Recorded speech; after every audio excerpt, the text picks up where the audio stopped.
que está tratando nesse momento a questão dos resíduos sólidos em Foz do Iguaçu, que é um problemão, né, Enes? Semana passada a gente falou bastante disso, o pessoal reclamando muito, né, da questão de resíduos sólidos, e os moradores em geral reclamam de não saber o que fazer com o seu lixo que a coleta não leva, né? Que o lixeiro, que o caminhão do lixo normal não leva, aquele lixo que você tem que levar para o aterro, mas que agora está sendo cobrada uma taxa, daí tem um problema todo, né? Custa, tem gente que acaba descartando de maneira errada, né? E para falar conosco sobre isso hoje, está a Gisele Vosderal, é assim?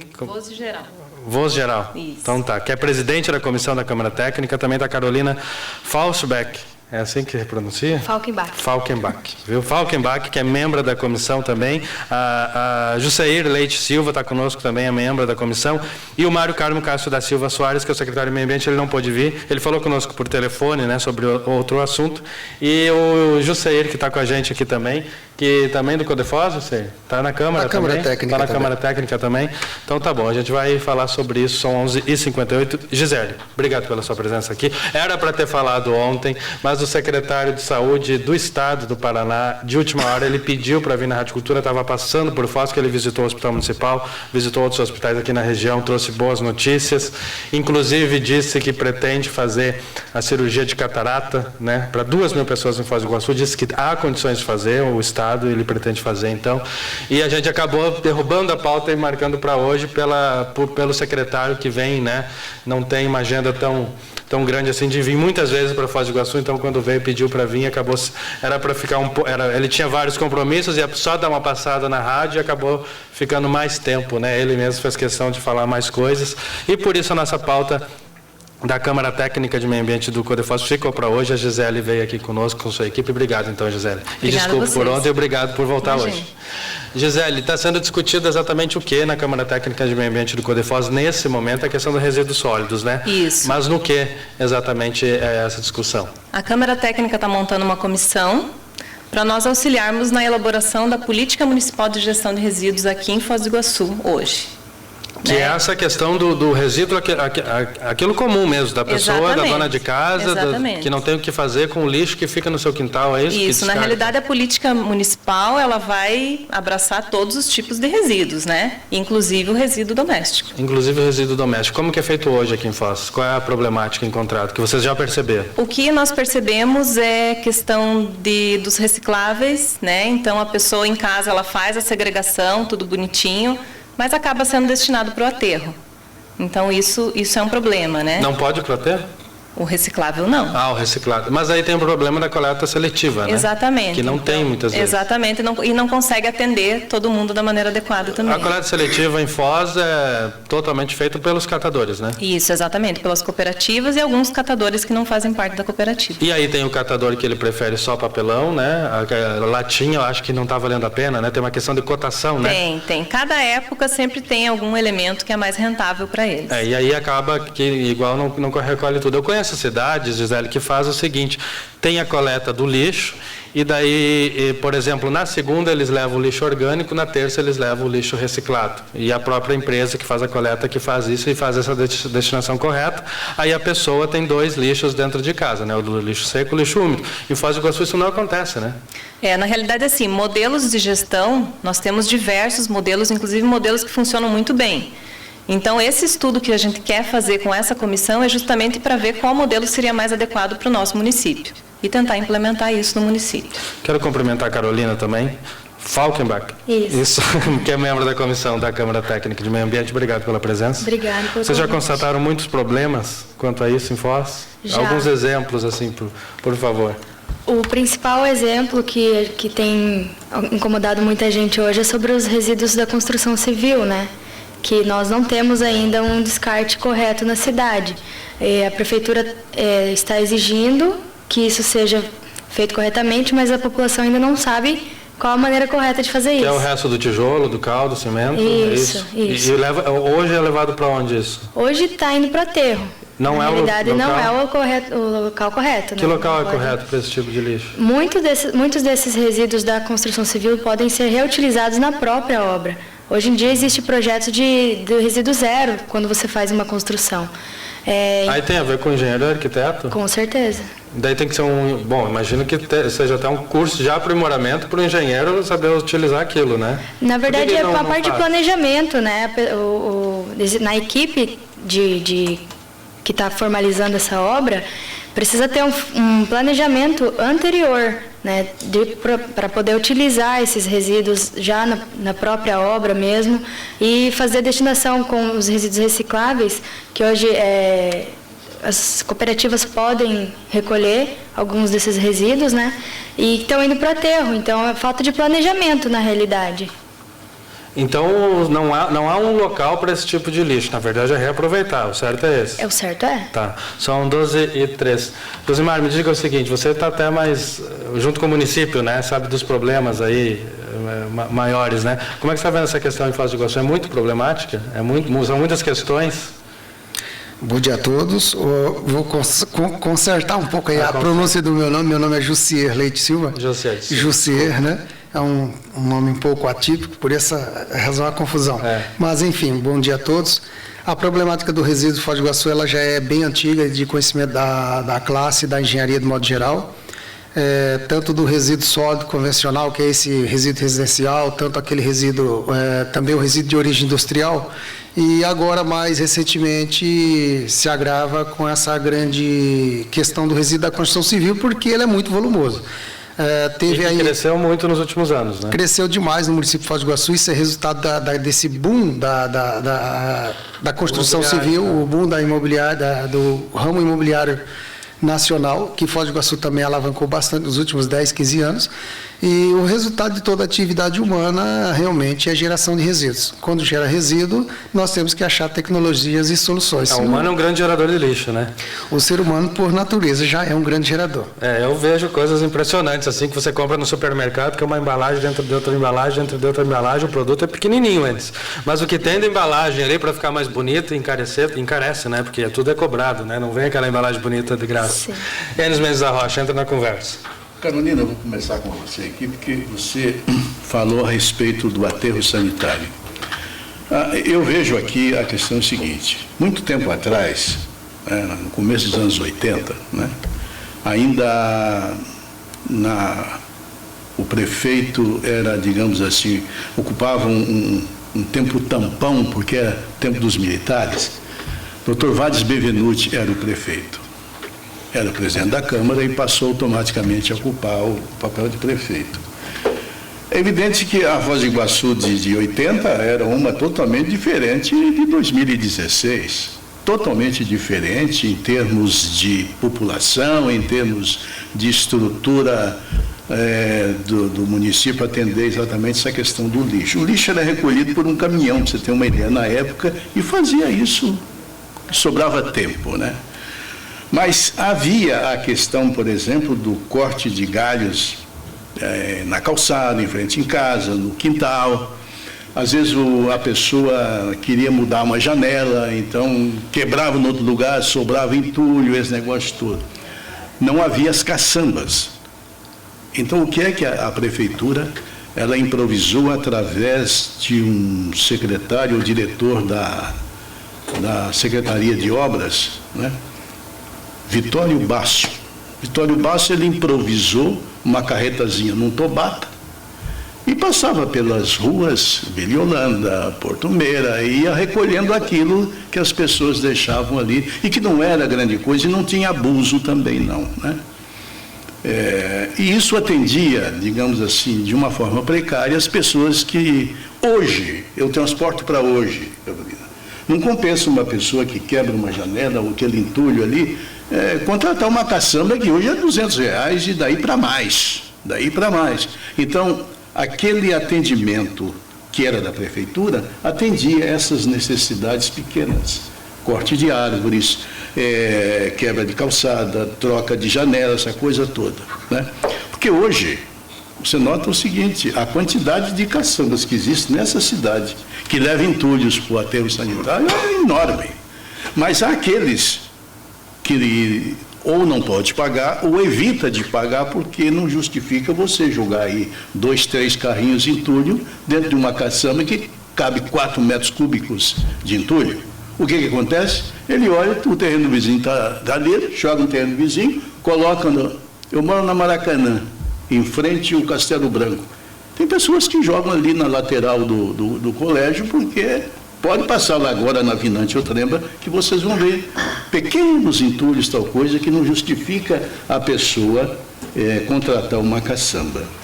A pergunta é, será que não haveria uma forma de se achar, via prefeitura, uma caçamba, ou um recolhimento, digamos, através de um caminhão especial para isso, que são pequenas quantidades. Não justifica o dono contratar uma caçamba. Olha, isso é abrir o microfone, o telefone, e as pessoas entram exatamente dando a mesma sugestão. Como é que o Codefós vê isso?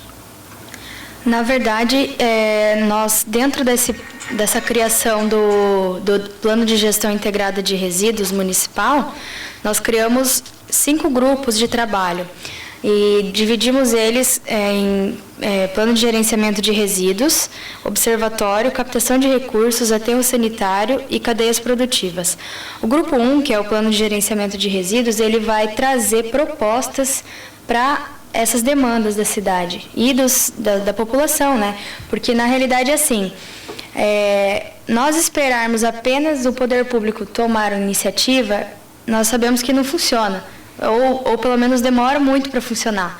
Então, vamos juntar várias instituições que tragam, cada instituição vai trazer as suas ideias, e dentro disso nós vamos formalizar um processo, um plano, no qual vai juntar várias ideias de várias instituições diferentes, e assim vamos procurar a melhor solução ao nosso alcance.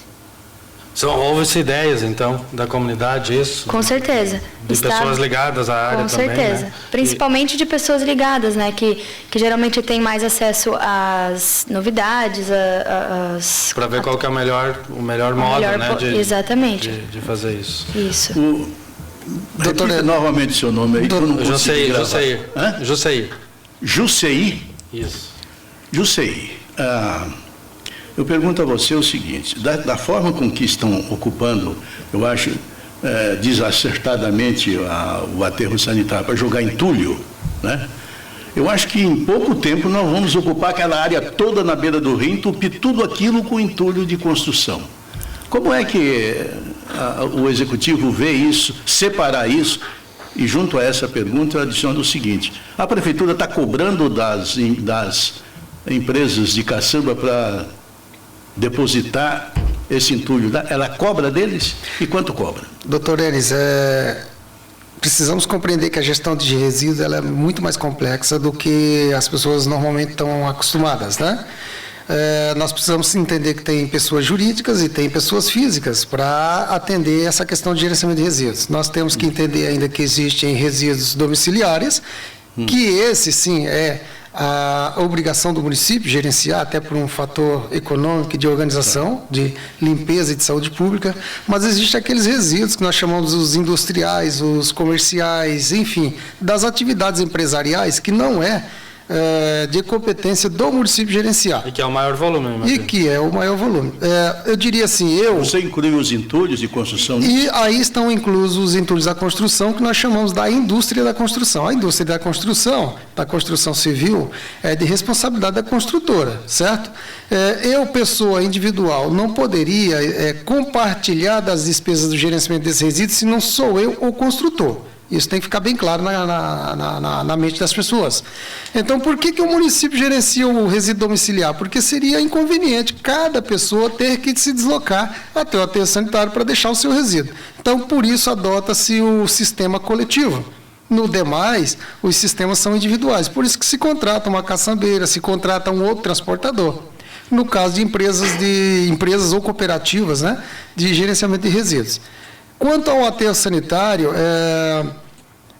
a gente precisa recordar lá atrás, até houve uma proposta de lei lá do ex-prefeito Paulo McDonald, ali nas idas de 2012, 2013, 2011, não me falha a memória, em que se tentava adotar uma solução coletiva entre municípios da região oeste para gestionar resíduos sólidos. Isso porque já estava se prevendo o esgotamento do aterro sanitário de Foz do Iguaçu. O aterro sanitário inicialmente foi pensado e projetado para ter uma vida útil aí de 40, 50 anos, talvez, um pouco mais. Porém, nós estamos observando que a vida útil do aterro vai cair para menos da metade do que foi proposto. Por que isso? Justamente porque não houve a política pública de meio ambiente, não houve a política pública de resíduos sólidos. Ou seja, nós estamos matando o aterro sanitário em menos da metade do tempo para o qual ele foi construído e projetado. Significa mais despesas do contribuinte, não é verdade? O aterro sanitário, de modo geral, aquele espaço físico é uma área de sacrifício que não vai poder ser utilizado para mais nada. Então, nós adotamos uma área de sacrifício, pensamos que gastaríamos 40, 50 anos enterrando resíduos naquele local e, de certa forma, por gestão, digamos, não muito adequada, nós matamos aquele aterro para menos da metade do tempo de vida útil. Quanto tempo tem já o nosso aterro? Não chega a 20 anos de uso aquele aterro ainda. Não tem 20 anos. Você disse o seguinte, que a resolução dos resíduos sólidos da construção civil é de competência da construtora, de competência de quem coordena, de quem administra a coisa. A construção. Agora, a questão é a seguinte, ele vai levar para qualquer lugar? Não. Aí é que está a coisa. Não. Eu pergunto a você o seguinte, a prefeitura coordena o local, coordena, digamos assim, o depósito desses resíduos? Sim. Isso, a prefeitura coordena. É bom mencionar que o aterro sanitário ainda recebe entulhos da construção civil quando não devia. O aterro sanitário sequer tem licença ambiental ou procedimento adequado para receber entulho da construção, que é muito volumoso. E é um dos principais fatores que diminuiu a vida útil do aterro sanitário. Não se decompõe também, né? E também não se decompõe e não se comprime a tal ponto como resíduo domiciliar. É o principal fator pelo qual nós estamos acabando com a vida útil do aterro em tempo precoce. Então, a construção civil tem sim tecnologia suficiente para retornar com esse resíduo na própria construção. Vou te dar um exemplo.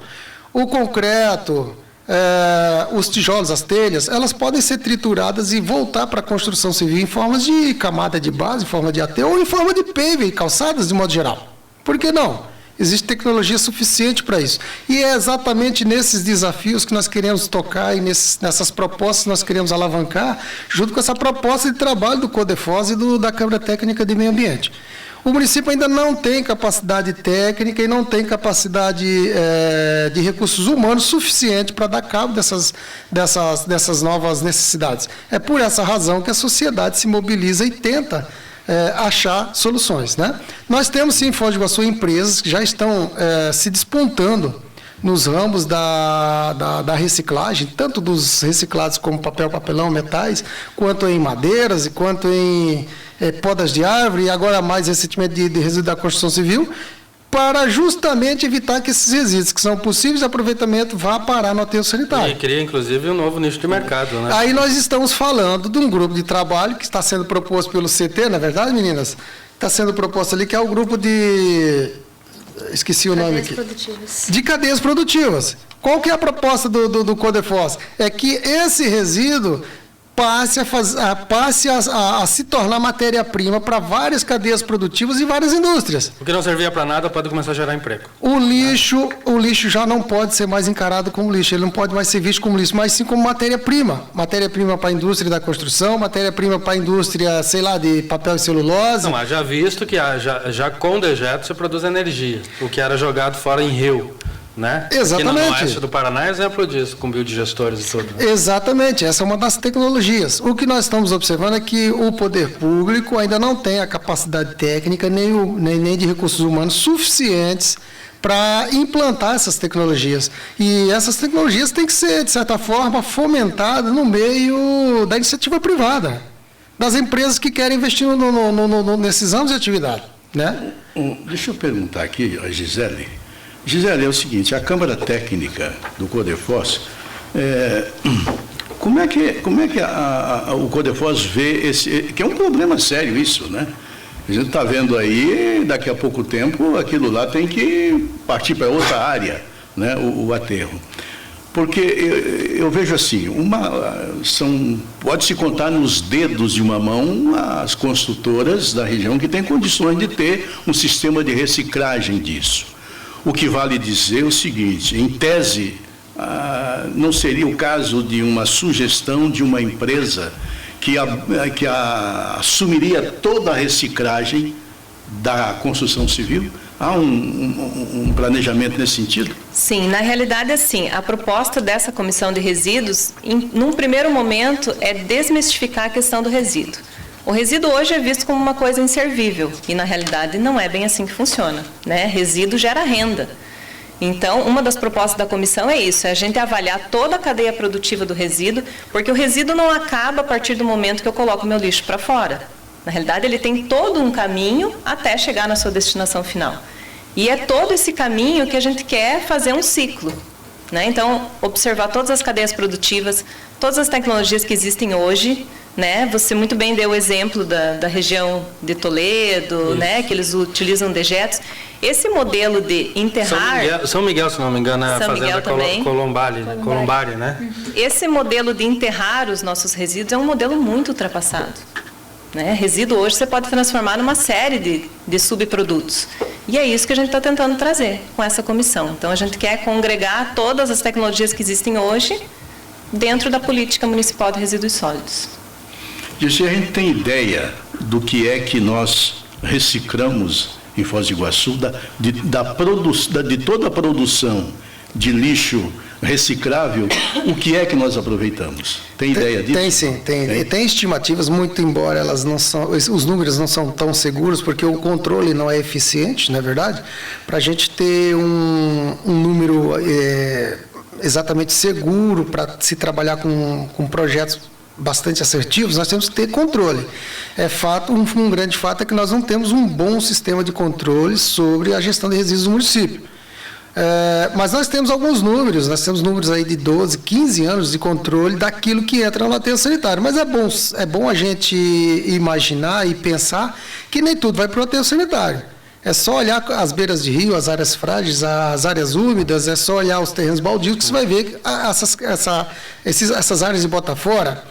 Então, significa que, de fato, nem tudo vai para o aterro sanitário, logo não tem controle, certo?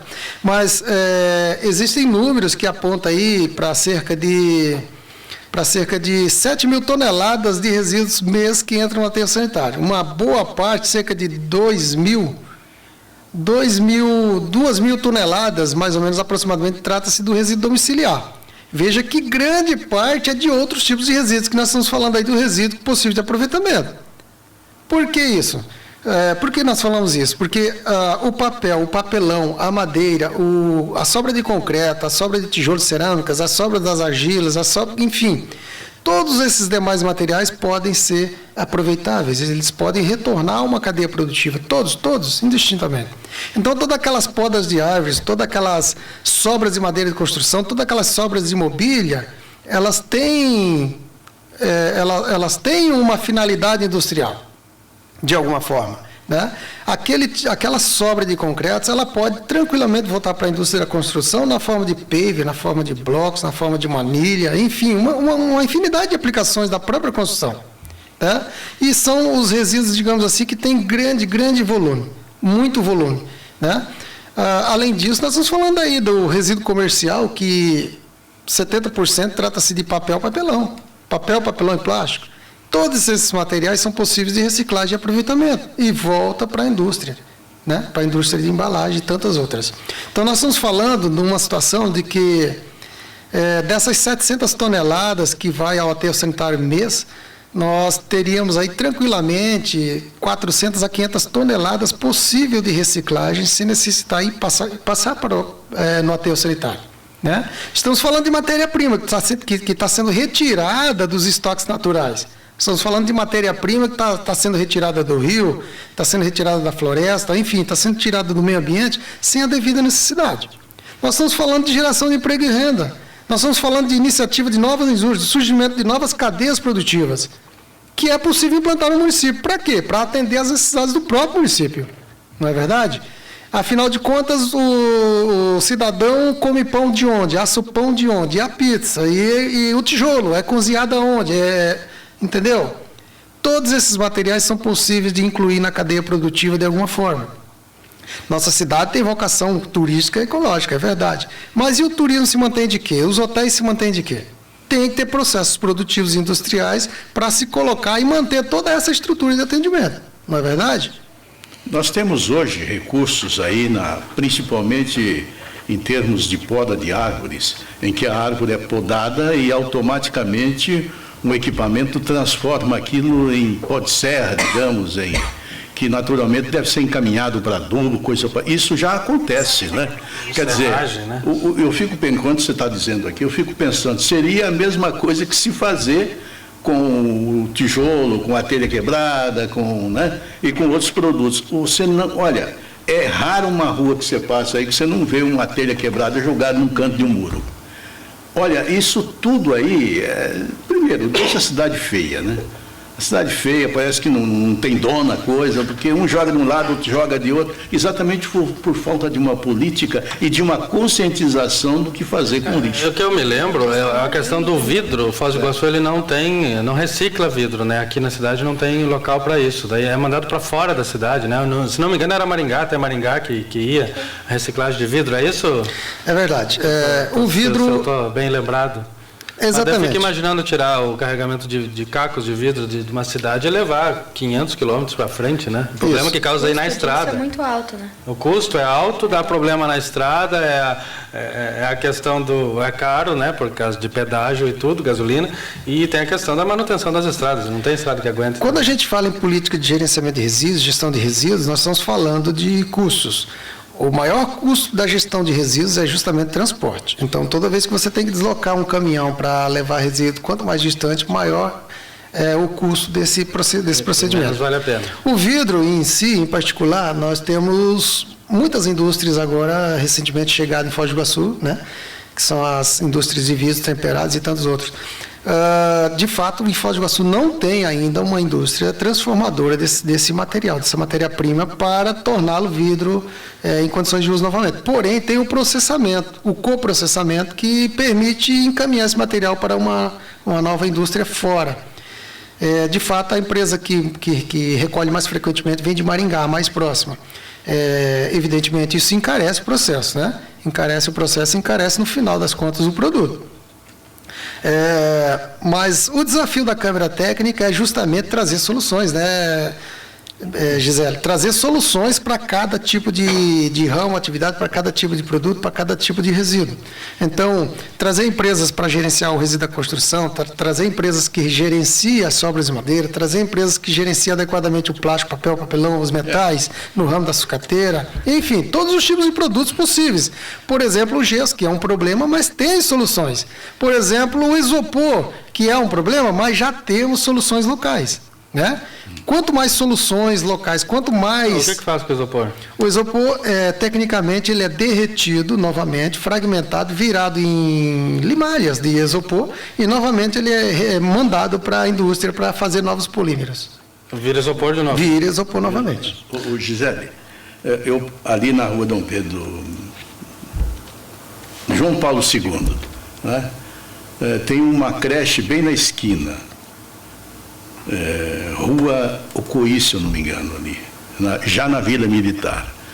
Eu passei a semana passada ali e tinha um monitor de computador jogado na beira do muro lá.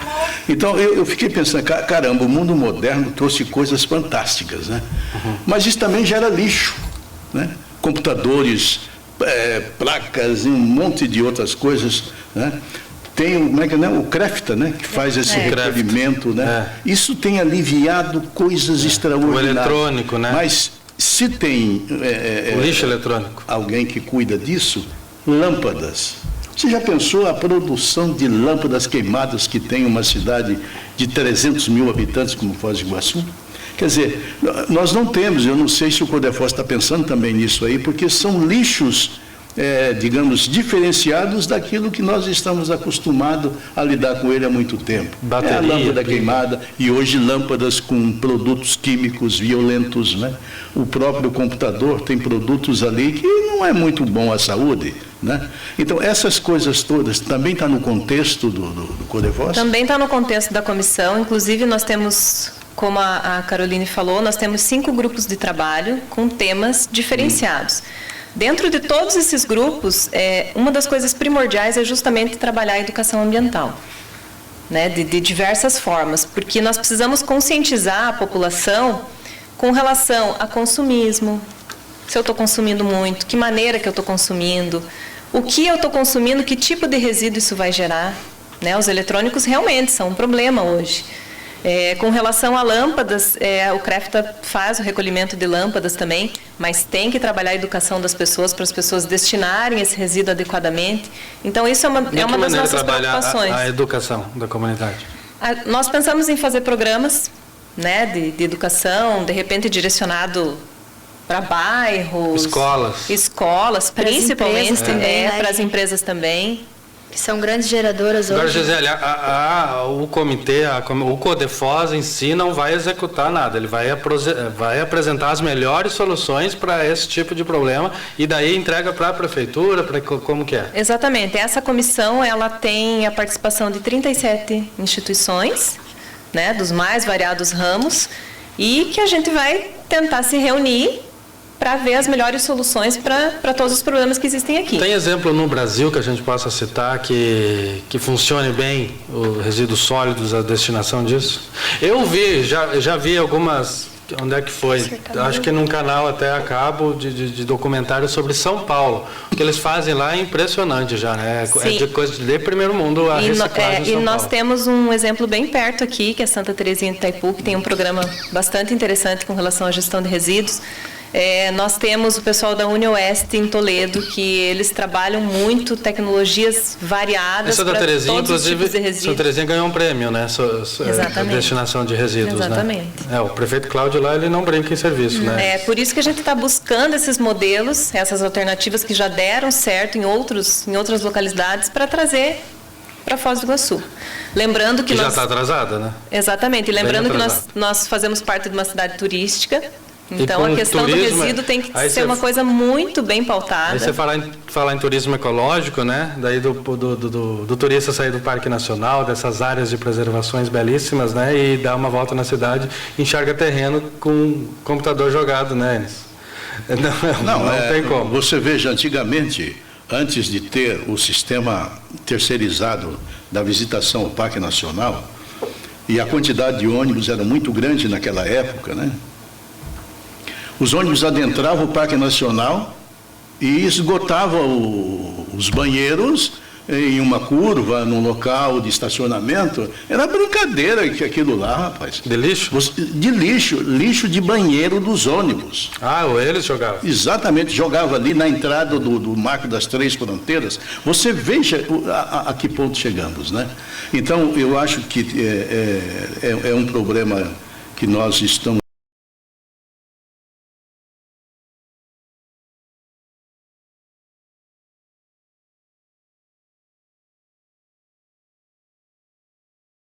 da nossa cidade.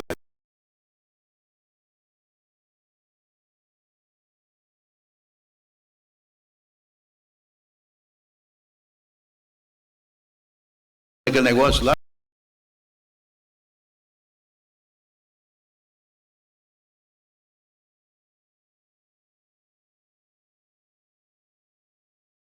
Negro, né?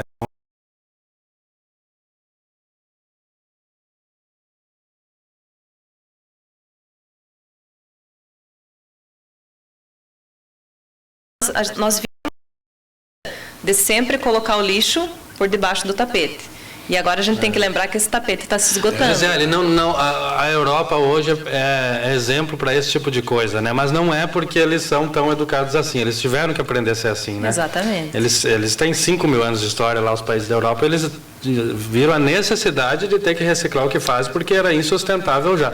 O Brasil, por causa da riqueza natural, de água, né, florestas, área de terra continental, esse país, né? Isso é a cultura, né? Influenciou na cultura. Influencia muito. A gente sempre costuma dizer, nós somos gigantes pela própria natureza. E isso acabou sendo incutido no nosso sistema, Né? E nós sempre achamos que sempre vai ser possível, que a gente sempre vai ter espaço, e na realidade a gente sabe que não é. Está aí São Paulo mostrando que não, né? O sudeste do país, né? Exatamente. O sudeste inteiro ali com um problema de falta d'água no Brasil, que jamais se imaginaria. O Brasil que tem 1/3 da água do mundo, da água doce do mundo. Né? Exatamente. Gisele, me diga uma coisa, os estudos, o tratamento que é um assunto extremamente importante isso, que mexe com a vida de todo mundo aqui, né? Inclusive daqueles que nos visitam, né? Em qual tempo será, digamos assim, necessário para que o Codefosa entregue um projeto acabado, né, de sugestões à Prefeitura? Na realidade, essa comissão tem até o dia 31 de dezembro de 2016 para entregar esse documento, com todas as sugestões, com todas as tecnologias, com todos os modelos, né? A gente tem até essa data para entregar. Inclusive, nós da comissão nos colocamos à disposição dos órgãos públicos, das empresas e da prefeitura, no quesito de quando for colocar em prática, as pessoas têm dificuldades em colocar em prática esses planos. Então, nós colocamos a comissão à disposição para auxiliar também na hora de fato, tirar do papel isso daí. Colocar em prática, né? Colocar em prática. Que daí começam as dificuldades, né? Porque no papel é lindo. Na hora de você implantar, começa a dificuldade. Né? E aí o município, que falta dinheiro para isso, a área de meio ambiente nunca é muito prestigiada, né, pelo orçamento, né? Justamente por isso nós já colocamos aqui um grupo de trabalho que é sobre captação de recursos. Nessa primeira fase, nós vamos encontrar possíveis recursos que mais para frente poderemos utilizar. Tem que andar em parceria com a iniciativa privada. Com certeza. Né? Para andar. Né? Com certeza. Você é engenheiro ambiental? Sou engenheiro ambiental. Imaginei. Né? Então, bom, eu quero agradecer muito você. Gisele, a gente falava também, a comissão está nessa área dos resíduos, né? Vai para outras depois, né? Com certeza. Mas a gente falava das árvores, né? Tem uma questão também de plano diretor de uma cidade, né? De a natureza em si, né? Cada cidade com uma região, mas aí as pessoas vêm e plantam a árvore que é lá do norte, planta no sul, do sul planta do norte, não dá certo, né? Qual foi ali no Almirante Barroso, o ano passado, esse ano, né? Esse ano que tiveram que cortar ali na frente da divisa? Da divisa, né? Quantas árvores, e o povo ficou bravo, porque árvores de 10 metros de altura, lindas realmente, né? Mas não eram para aquele lugar. Aí o senhor lembrou quando foram plantadas, né? E realmente não era o lugar, teve que ser arrancado. São árvores de quase meio século que ali estavam. O problema nosso é que a gente não protege as árvores adequadamente, né? Plantou-se ali muita sibipiruna, né? E o que acontece? Essas árvores, elas têm um sistema de enraizamento quase muito na horizontal. E são raízes poderosas. O que é que se fez? Plantou a árvore, né? E depois chegou um concreto violento no pé dela. E ela tem que se defender. O que ela fez? Anda na rua de Mundo de Barros ali, no centro, entre Almirante Barroso e Avenida Brasil, para você ver que lástima que ninguém consegue caminhar ali. Você vê o turista ali, ele fica desviando, indo para a pista de rolamento, porque a calçada está exatamente toda voltada para cima, porque a árvore diz, o concreto tem que sair daqui. E ninguém faz nada ali. E digo mais, é o que vai acontecer com a Avenida Brasil, doutor Enes. É o que vai acontecer com a Avenida Brasil, com os IPs, Avenida Brasil, porque são raízes inadequadas para o passeio ao qual foi plantado. Na verdade... mas não foi bem planejada a arborização da Avenida Brasil, com engenharia e tudo? É um projeto de 10 anos. É um projeto recente, porém, já se percebe problemas com enraizamento. Quando o vento é muito forte, volta e meia, uma ou que outra cai. Uma tomba, encosta na fachada, raízes já estão estourando as calçadas, né? Talvez a técnica de plantio não foi a mais adequada. Elas foram plantadas já com certo tempo. Já foram plantadas já com uma certa altura já elevada, justamente para se ter sombra com um tempo mais curto possível, né? Mais breve possível.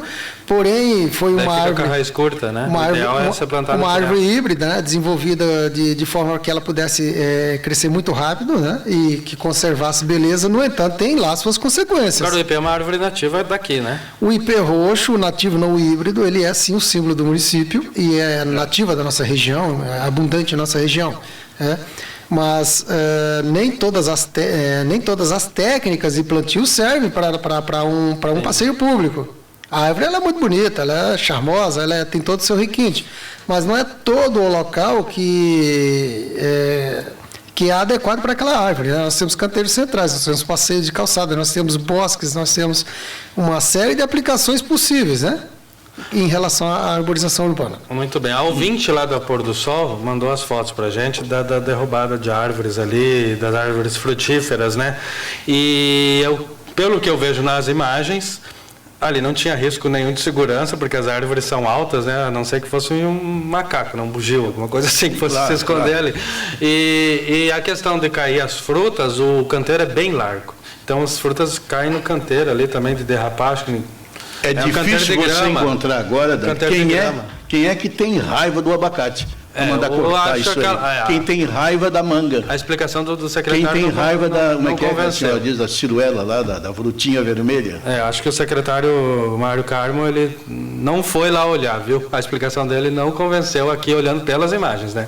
Bom, eu quero agradecer vocês, quero agradecer também a ONG Bioma Brasil, representada pela Ana. A Ana é a Agência Nacional das Águas? Ah, você, Ana, ela colocou a Ana aqui em uma destacado, né? Eu falei, será que é a Ana? E por ter conseguido o contato com a rádio. Ah, é verdade. E quem que é a filha do Olávio? Sou eu. Ah, é você que é vem aqui, fala ali um minuto, senão teu pai vai ficar bravo comigo. Fala um minutinho ali, o Olávio, que trabalha aqui conosco, todo domingo apresentando Canto Pampiano, vai ali dar um oizinho, pelo menos.